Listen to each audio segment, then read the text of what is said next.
ഉൽപ്പത്തി പുസ്തകം 44-ാം അധ്യായം 18 മുതൽ 26 വരെയുള്ള തിരുവചനങ്ങൾ. അപ്പോൾ യഹൂദ അടുത്തു ചെന്ന് പറഞ്ഞത്, യജമാനനെ, അടിയങ്ങൾ യജമാനനോട് ഒന്ന് ബോധിപ്പിച്ചു കൊള്ളട്ടെ. അടിയന്റെ നേരെ കോപം ജ്വലിക്കരുതേ. യജമാനൻ ഫറവോനെ പോലെ അല്ലയോ? നിങ്ങൾക്ക് അപ്പനോ സഹോദരനോ ഉണ്ടോ എന്ന് യജമാനൻ അടിയങ്ങളോട് ചോദിച്ചു.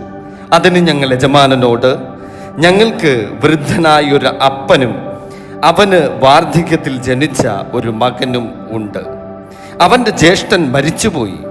അവൻ്റെ അമ്മ പ്രസവിച്ചിട്ട് അവൻ ഒരുത്തനെ ശേഷിപ്പുള്ളൂ. അവൻ അപ്പൻ്റെ ഇഷ്ടനാകുന്നു എന്ന് പറഞ്ഞു. അപ്പോൾ യജമാനൻ അടിയങ്ങളോട്, എനിക്ക് കാണേണ്ടതിന് അവനെ എൻ്റെ അടുക്കൽ കൂട്ടിക്കൊണ്ടു വരുവീൻ എന്ന് കൽപ്പിച്ചുവല്ലോ. ഞങ്ങൾ യജമാനനോട്, ബാലന് അപ്പനെ പിരിഞ്ഞുകൂടാ, പിരിഞ്ഞാൽ അപ്പൻ മരിച്ചു പോകും എന്ന് പറഞ്ഞു. അതിന് യജമാനൻ അടിയങ്ങളോട്, നിങ്ങളുടെ ഇളയ സഹോദരൻ നിങ്ങളോട് കൂടെ വരാതിരുന്നാൽ നിങ്ങൾ എൻ്റെ മുഖം കാണുകയില്ല എന്ന് കൽപ്പിച്ചു.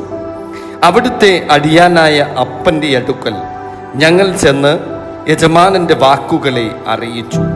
അനന്തരം ഞങ്ങളുടെ അപ്പൻ, നിങ്ങൾ ഇനിയും പോയി കുറെ ധാന്യം നമുക്ക് കൊള്ളുവീൻ എന്ന് പറഞ്ഞു. അതിന് ഞങ്ങൾക്ക് പോയിക്കൂടാ, അനുജൻ കൂടെയുണ്ടെങ്കിൽ ഞങ്ങൾ പോകാം. അനുജനില്ലാതെ ഞങ്ങൾക്ക് അദ്ദേഹത്തിൻ്റെ മുഖം കാണാൻ പാടില്ല എന്ന് പറഞ്ഞു.